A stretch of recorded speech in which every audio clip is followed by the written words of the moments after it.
Como anuncié previamente, vamos a ser muy breves, o breves mejor dicho.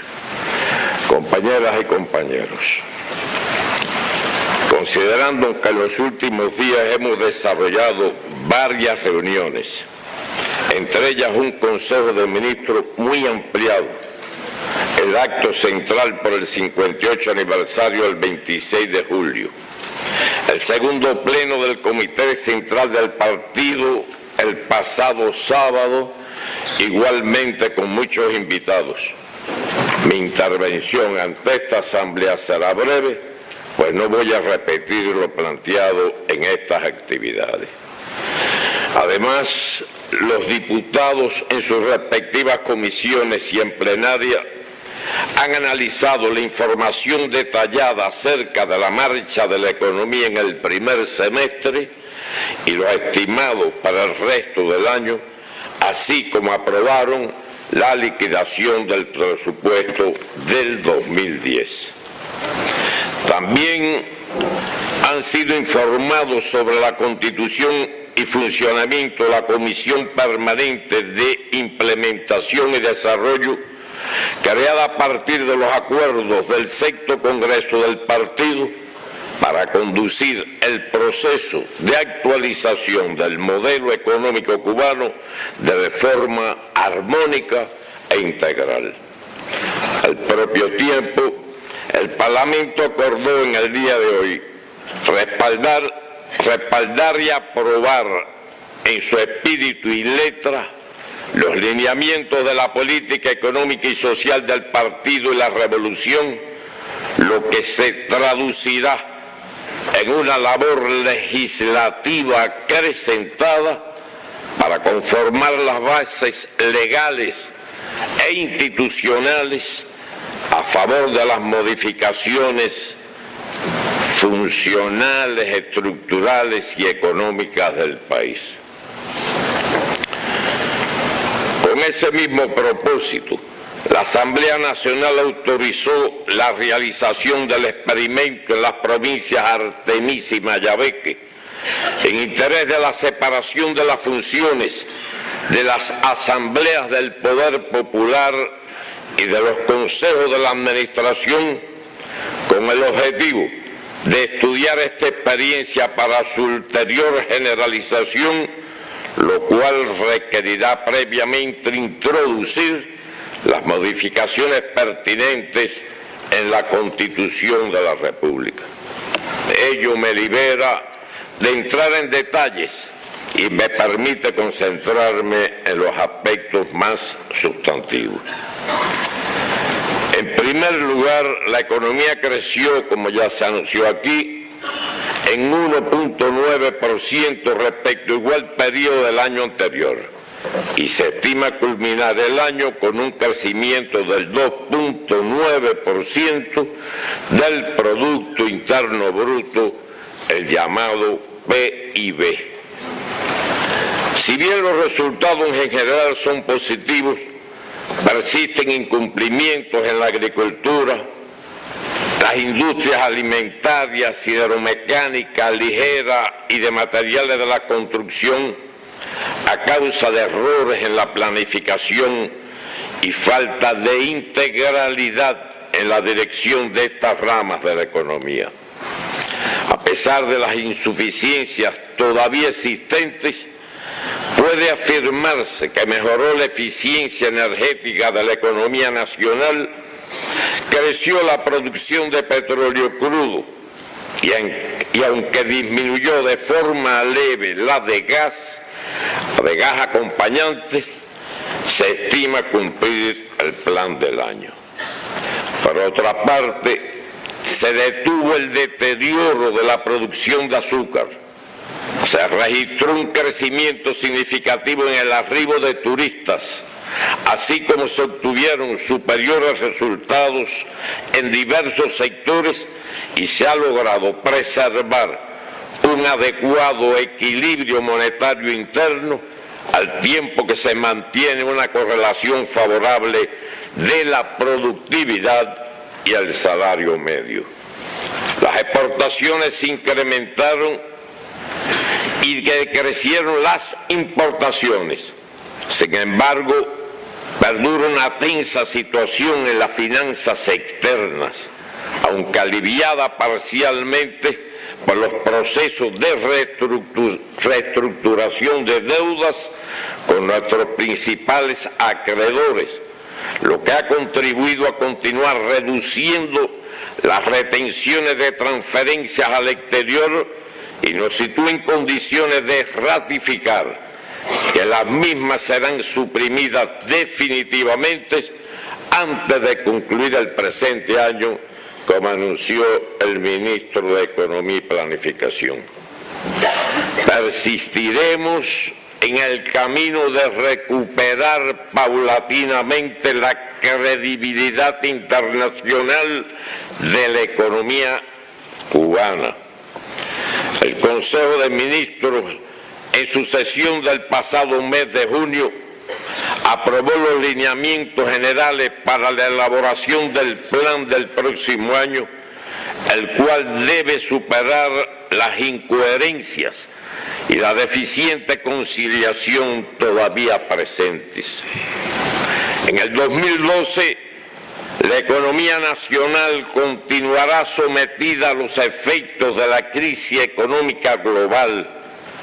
la escalada de los precios de los alimentos anunciada por la Organización de Naciones Unidas para la Alimentación y la Agricultura, FAO, así como se mantendrán elevados los del combustible y otras materias primas, y proseguirán las restricciones para la obtención de nuevos financiamientos, además de las derivadas del bloqueo norteamericano. Estas realidades nos obligan a acelerar el perfeccionamiento del trabajo de dirección de los organismos y el desempeño de las empresas y otras instituciones, y redoblar la recalificación de los dirigentes a todos los niveles para hacer realidad el contenido de los lineamientos aprobados por el Congreso del Partido, en particular en lo referido a elevar el papel de la contabilidad y el control interno como instrumentos insustituibles de la gestión empresarial y también del contrato, factor decisivo en las interrelaciones de los diferentes actores de la vida económica de la nación.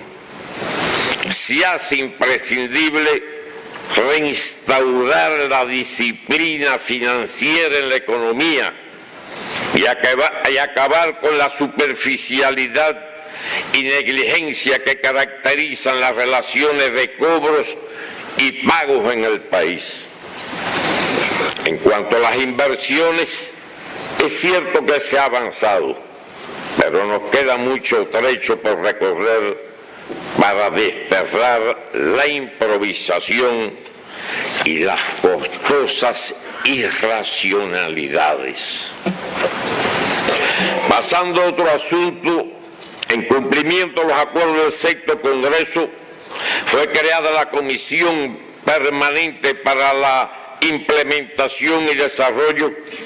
que conducirá el proceso de actualización del modelo económico,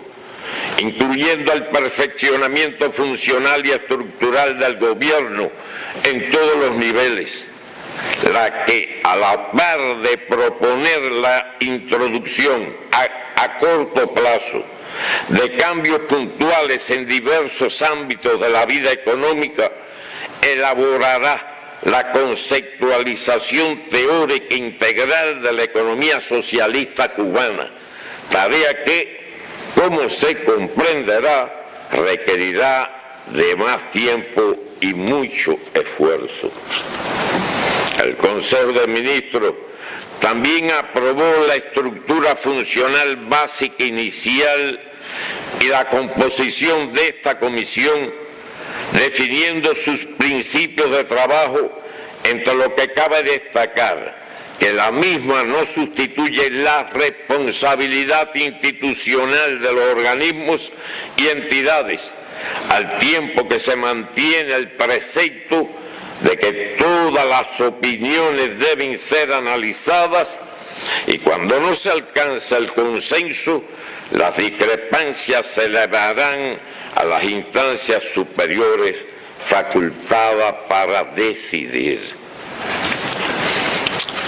Conociendo los cubanos y por su importancia, repito, todas las opiniones deben ser analizadas y cuando no se alcance el consenso, las discrepancias se elevarán a las instancias superiores facultadas para decidir y además nadie está mandatado para impedirlo. Al margen de las definiciones organizativas para el trabajo de la comisión,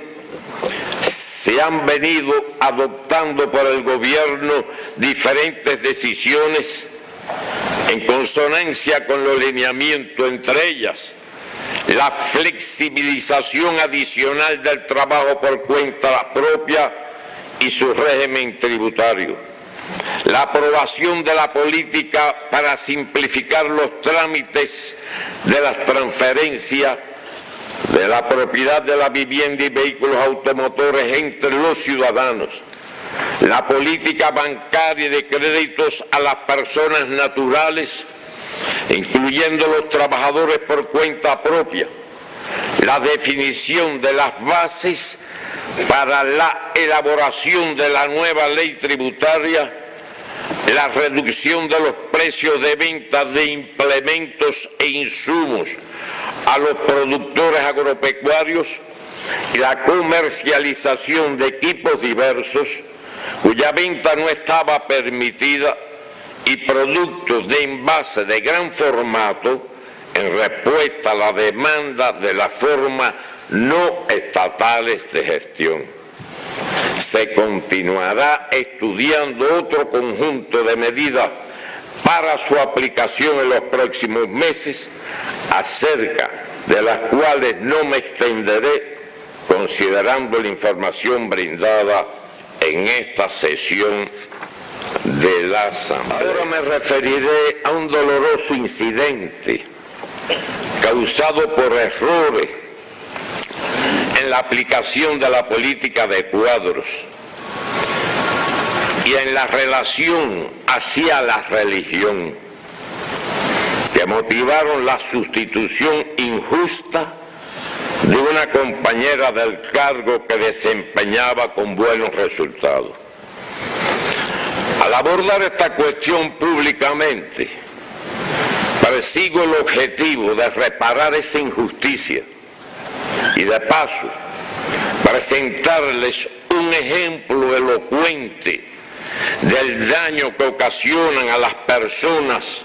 y a la propia revolución conceptos obsoletos, por demás contrarios a la legalidad, todavía enraizados en la mentalidad de no pocos dirigentes en todos los niveles. La citada compañera, de quien me reservo la identidad, el centro de trabajo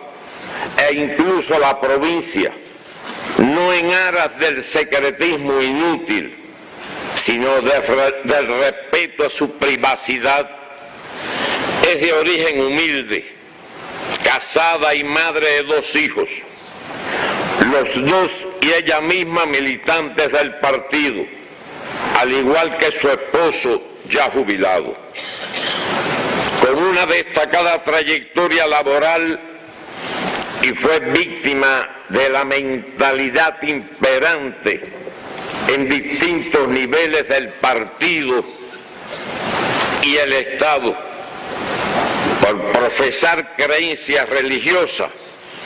y acudir algunos domingos al culto de la iglesia de su localidad. Se consideró deshonesto que ella, como militante del partido y cuadro administrativo, no hubiese informado de su religiosidad, algo que por otra parte no estaba obligada a hacer y que constituye una flagrante violación de los derechos ciudadanos refrendados en la Constitución de la República, cuyo artículo 43 sobre este tema expresa: el Estado consagra el derecho conquistado por la Revolución de que los ciudadanos, sin distinción de raza, color de la piel, sexo, creencias religiosas, origen nacional y cualquier otra lesiva a la dignidad humana, continúa el mencionado artículo, tienen acceso, según méritos y capacidades, a todos los cargos y empleos del Estado, de la administración pública y de la producción y prestación de servicios. Entonces, se enmascaró la decisión de sacarla del cargo con la aplicación de la medida liberación por renovación, esgrimiendo el pretexto de aunque tenía magníficos resultados, no se vislumbraban posibilidades de promoción ulterior y por tanto debía ceder su puesto a otro compañero. Para complicar más la situación, dieron indicaciones de no tocar el tema religioso en su centro laboral ni en el núcleo del partido al valorar su sustitución. Todo esto sucedió en febrero del presente año. Ella comenzó a trabajar en otra entidad, perdiendo el 40% de su ingreso salarial. Siguió militando en el partido y se resignó en silencio al dolor de la injusticia cometida, hasta que posterior a conocer el informe central al sexto Congreso, un día después decidió de comenzar decidió el 17 de abril remitir una queja al presidente de los consejos de Estado y de ministros, tras lo cual se realizó un proceso investigativo que corroboró todos sus planteamientos. Por supuesto que la compañera, si así lo desea, debe ser repuesta en su anterior cargo, como acordó proponer a la instancia del gobierno correspondiente el segundo pleno del Comité Central el pasado sábado 30 de julio, y al margen de su decisión absolutamente personal, sirvan estas palabras como un acto de reivindicación moral. Ahora bien, ¿de qué nos sirve esta amarga experiencia y el daño ocasionado a una familia cubana por actitudes basadas en una mentalidad arcaica, alimentada por la simulación y el oportunismo?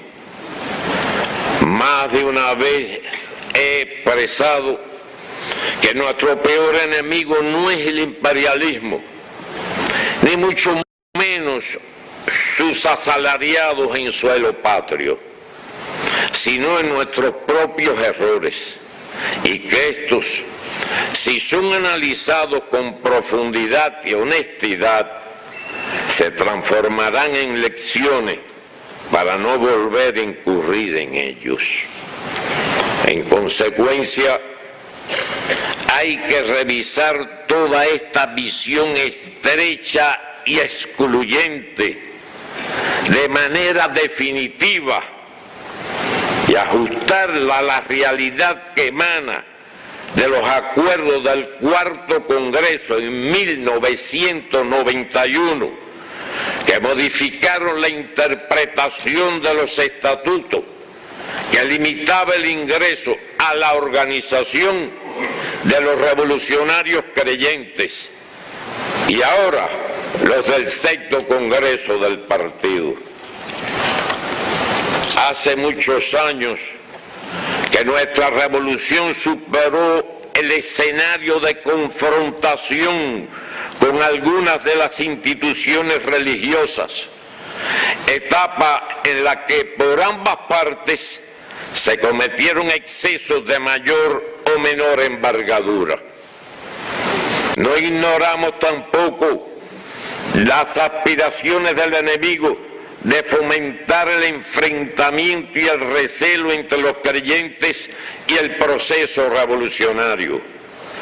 Cálculos que han resultado equivocados, porque desde los primeros momentos la inmensa mayoría de los cubanos humildes con creencias religiosas apoyaron a la revolución. A quien albergue dudas sobre ello, le recomendamos dar una lectura al Plan Bush Hijo para la transición en Cuba, el cual, que sepamos, no ha sido derogado, y el papel que se pretende adjudicar a todas las organizaciones religiosas en su estrategia subversiva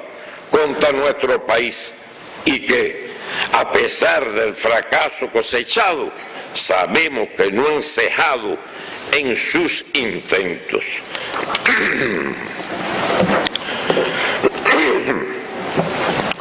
Sobre el particular, bastante se ha dicho por el propio Fidel desde hace decenas de años, y más recientemente en el informe central al Congreso del partido, en el que se hizo un llamamiento, cito, continuar eliminando cualquier prejuicio que impida hermanar en la virtud y en la defensa de nuestra revolución a todas y a todos los cubanos,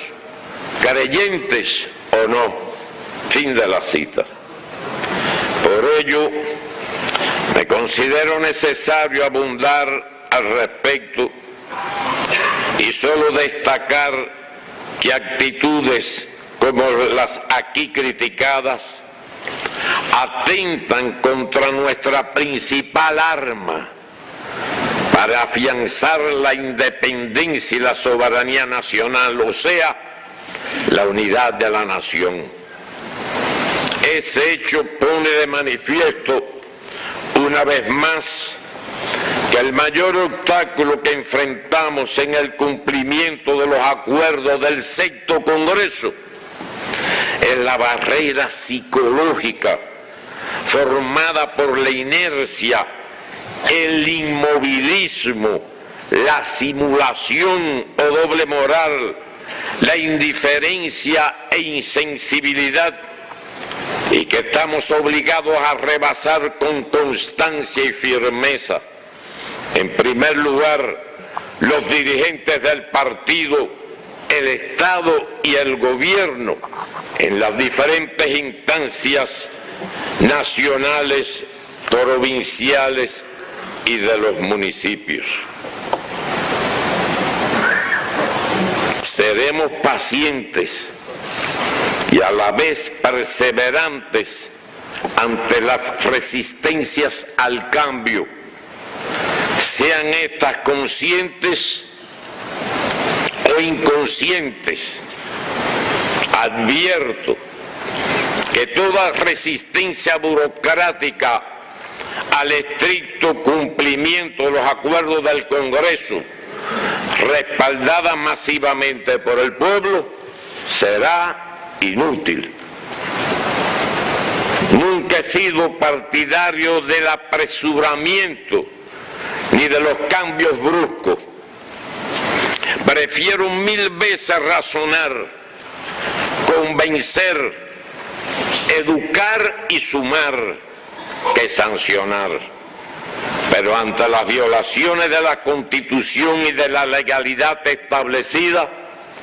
no queda otra alternativa que recurrir a la Fiscalía y los tribunales, como ya empezamos a hacer, para exigir responsabilidad a los infractores, sean quienes sean, porque todos los cubanos, sin excepción, somos iguales ante la ley. Sin cambiar la mentalidad, no seremos capaces de acometer los cambios necesarios para garantizar la sostenibilidad, o lo que es lo mismo, la irrevocabilidad del carácter socialista y del sistema político y social consagrado en la Constitución de la República. Limpiémonos la cabeza de tonterías de todo tipo. No olviden que ya concluyó la primera década del siglo XXI y es hora. En las palabras de antes de ayer finales a los miembros del Comité Central y demás invitados al tocar este tema y plantearles la sugerencia de que estas palabras sean dichas aquí, en la forma que se ha hecho. Recordaba que esa compañera nació, al ver los datos, creo que el mes de enero de 1953. Recordé seguidamente que ese fue el año del ataque al Moncada. Y les dije a los miembros del Comité Central, yo no fui al Moncada para eso. De la misma forma,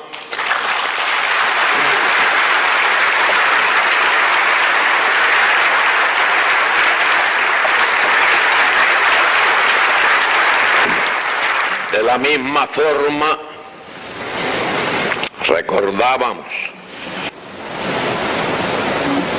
el 30 de julio se cumplían 54 años del asesinato de Fran País.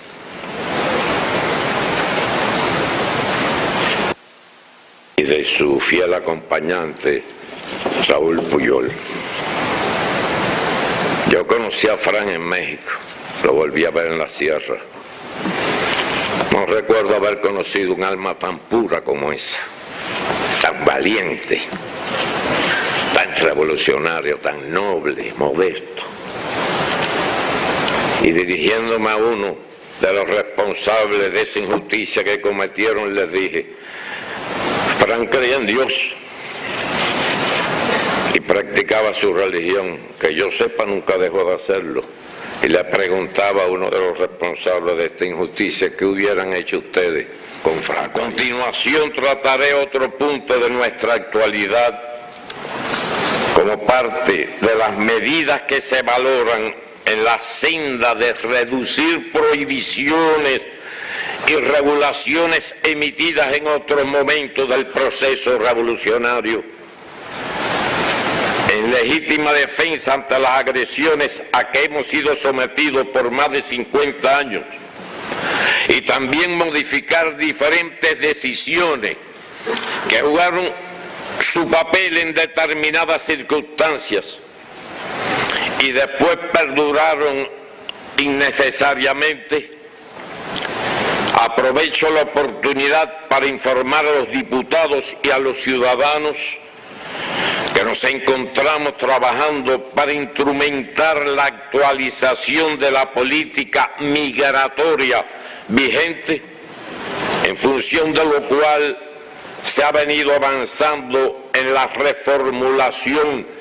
y elaboración de un conjunto de normativas reguladoras en esta esfera, ajustándolas a las condiciones del presente y el futuro previsible. Damos este paso como una contribución al incremento de los vínculos de la nación con la comunidad de emigrantes, cuya composición ha variado radicalmente con relación a las décadas iniciales de la revolución, en que el gobierno de Estados Unidos amparó a los criminales de la dictadura batistiana, a terroristas y traidores de todo tipo, y estimuló la fuga de profesionales para desangrar al país. Recordemos, por solo mencionar un ejemplo, que de 6.000 médicos con que contábamos al comienzo de la revolución, digamos en 1959, la mitad, 3.000, partió al extranjero. los emigrados cubanos, en su aplastante mayoría, lo son por razones económicas. Si bien algunos pocos todavía alegan ser víctimas de persecución política para granjearse adeptos y ayuda de sus patrocinadores en el exterior, o justificar el abandono de una misión o contrato. Lo cierto es que casi todos preservan su amor por la familia y la patria que los vio nacer y manifiestan de diferentes formas solidaridad hacia sus compatriotas. Precisamente las aspiraciones de mejorar el nivel de vida constituye la principal motivación para los movimientos migratorios, no solo en Cuba, sino a escala global, alentados además por el descarado robo de cerebro que practican los países poderosos en detrimento del desarrollo del tercer mundo. En nuestro caso, no podemos olvidar que somos el único país del planeta a cuyos ciudadanos se le permite asentarse y trabajar en el territorio de Estados Unidos sin visa alguna, con independencia de la legalidad del modo empleado para lograrlo, en virtud de la criminal ley de ajuste cubano de 1966, hace 45 años, y la política llamada de pies secos y pies mojados,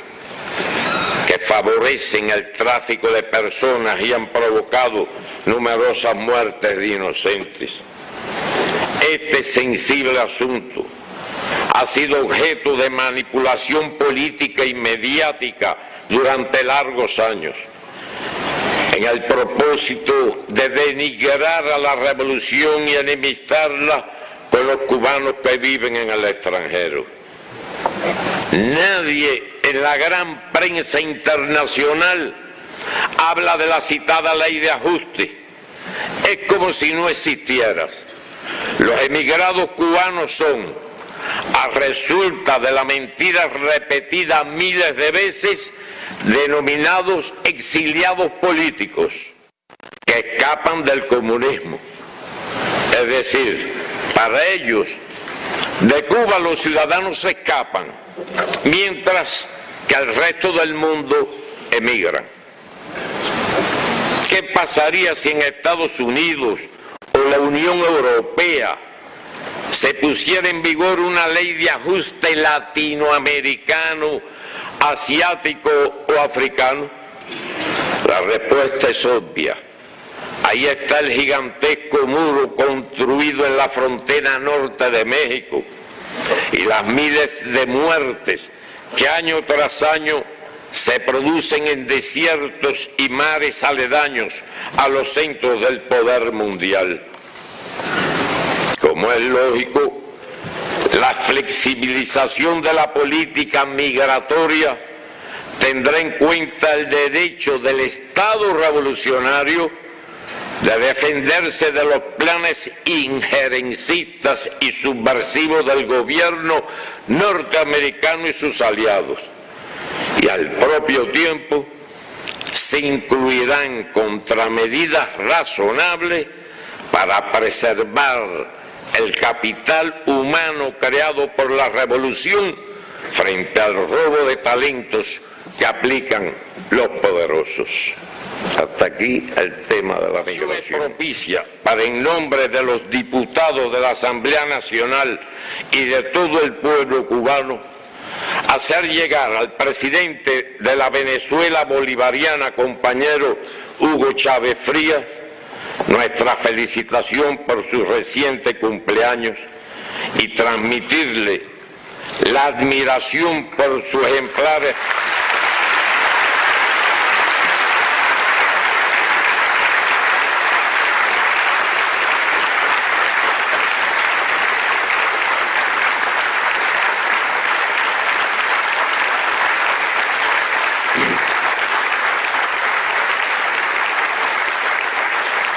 y transmitirle la admiración por su ejemplar espíritu de lucha frente a la adversidad,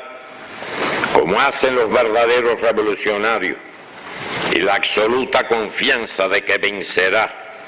en esta nueva prueba que le impone. De la Asamblea Nacional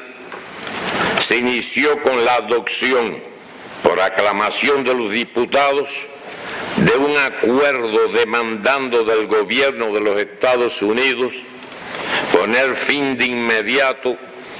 al trato injusto e ilegal contra Gerardo Hernández Nordelo y llamando a incrementar la solidaridad de los parlamentarios y personas honestas de todo el planeta hasta conseguir la liberación de nuestros 5 héroes y su regreso incondicional a la patria. Precisamente con este asunto deseo concluir mis palabras transmitiéndoles un fuerte abrazo y la indeclinable determinación de todo nuestro pueblo de jamás cejar en la lucha por la libertad de ustedes. Eso es todo. Muchas gracias.